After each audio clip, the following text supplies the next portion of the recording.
first kill is an odd show. First of all, it's a Romeo and Juliet story. I mean, literally one of the main characters' names is Juliet. But the thing is, it don't really work in this context because Romeo and Juliet, if my memory serves me correctly, is a story where it's centered around this blood feud that's so old, ancient, that people don't even understand why they're upset no more.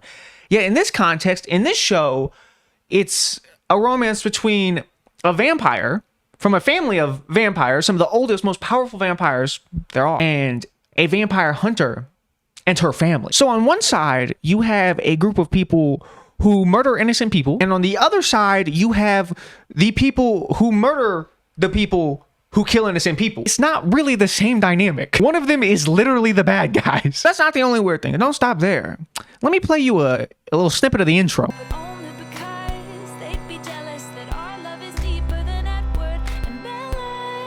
I don't know how I feel about that. Maybe some people like that.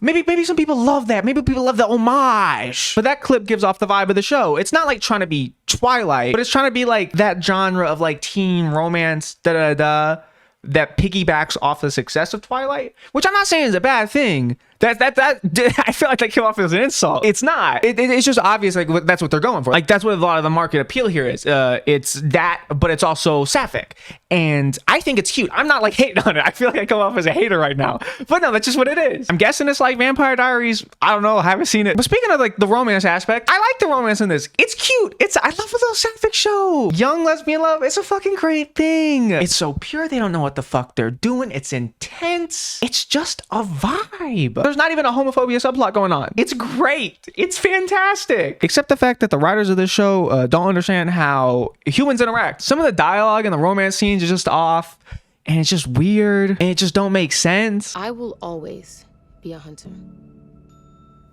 But I will never hunt you. I don't know, man. I haven't been in love in like 7 months though, so like I could just be completely wrong. I could just completely not know what love is like no more. Maybe it's changed, but it was just off sometimes. That really speaks to a lot of the dialogue in this show. It feels like an AI wrote this show sometimes, because it's like that's not how a human would view human interaction. For example, there's this scene in episode 7 towards the end of the show where Ben is confronting his mom because his mom runs like this vigilante monster hunter organization, and he says this: "You're acting like a bigoted monster folk. That's not gonna keep me safe." Monster bigot? What the fuck are you talking about, dude? What the fuck are you saying? There's also this scene where a girl is being interrogated by the police. But yes, now that I think of it, a few people were acting sus. There's a lot of dialogue in the show that's bad, so I'm not going to nitpick every single thing, but there's this one scene. I'm going to explain the context of it. So in this scene, the Monster Hunter family knows that Juliet's a vampire, and they also know that Cal and Juliet have a thing. Also, I don't even know if I mentioned the two people that are in love is Juliet and Calliope. I think that's her name. So Cal brings Juliet to her house because Juliet needs help or something, whatever. And when they get there, her parents like literally are about to kill Juliet.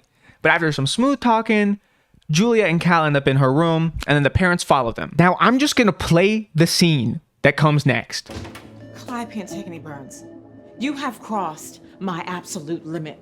Closing your door when a girl's in your room. It's not how it works in my house, and you know that. I don't know if that was supposed to be a joke. I don't know if that was meant to be serious, because it feels like a joke, yet there's nothing to indicate that it is one. And like, that's not a scene where a joke should be. It's a very tense situation. So I'm just like, that's not what a human would do in that situation. That's not what a person would do in that situation. It's just weird. It's not even just like dialogue specific though. There's a lot of death in this show. It's monsters, it's vampires, they gotta kill, it's death. There's death. That happens. Yet no one gives a fuck. No one gives a fuck that anyone dies in this show. For example, Juliet's best friend Ben is hooking up with this dude. The dude has a girlfriend, whatever. But the dude Ben's hooking up with fucking dies. He gets murdered by a fucking zombie. He gets his fucking spine ripped out. And like Ben says he's sad or whatever, and like it's alluded to he's sad. But like none of his actions like line up with that at all. It's like never really brought up again. Like the trauma that comes from nothing. It's not really brought up again in like a meaningful way. He just dies, and then Ben's like, for like a second and then just moves on with his life. Okay, there's also a part at the very beginning of the show. Calliope and Juliet, they're having their first little makeout sesh. They like played spin the bottle. Now it's like a spin the bottle with fucking mixed with 7 minutes of heaven. What the fuck? In this pantry, this big ass pantry. It's all fucking rich people. This big ass fucking pantry. They start to make out. It's getting a little intense. And Juliet's never tasted blood from a person before. She's never fed before. She just takes these little pills, right? So while she's all horny and excited, she bites the neck of fucking Calliope. And Calliope had a fucking steak ready to fucking da because she knew she was a vampire already. Now Calliope's fine, and Juliet gets fucking staked in the heart, but she's fine too. Like I said, she's a very powerful vampire, whatever the fuck. She heals, she's fine. But she's passed out for a bit. And while she's passed out, one of the people at the party dies, gets fucking murdered. Gets their liver fucking stolen, died, whatever.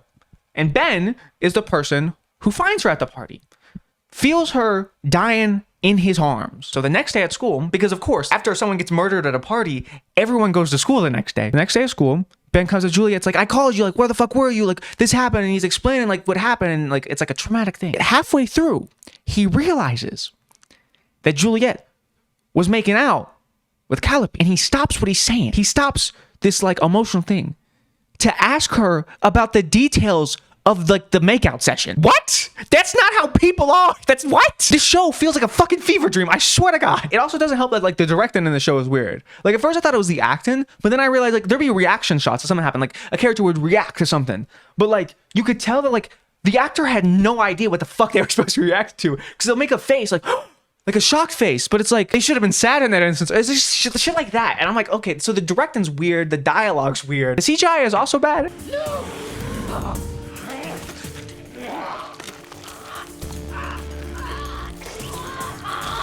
And every episode starts with this Arial font text. Every single episode. But I like the show. I know I just kind of shat on it for like the past like few minutes, but it's actually good. Like I was not bored once watching the show. Would I say it's like the peak cinema? No, I wouldn't. Would I say it's kind of like a shitty show that like is still very enjoyable? Yeah, I would. I recommend that you watch it actually. Especially if you like you like that teen romance kind of vibe and you fucking like sapphic shit. It's great. It's actually good. I think it's enjoyable. Do I think the romance could have been better? Yeah, some of the dialogue was shit. It didn't feel like realistic sometimes, but whatever. It was fucking cute. It's fucking gay. It's lesbian. And there wasn't an aura of homophobia around the entire thing. It was beautiful. And the shittiness is a vibe. It's campy. It's fucking campy. The show's fucking campy, okay? I binged this show in like a day. And I wasn't bored at all. I was barely on my phone too. The only time I was on my phone was I was taking notes for this fucking video. It's a good show. It's good. Also, Eleanor is very hot. Anyways, if you like this video, go click this video. I'm sure you're gonna like that video. If you like the video, make sure you like, comment, subscribe. Bye-bye.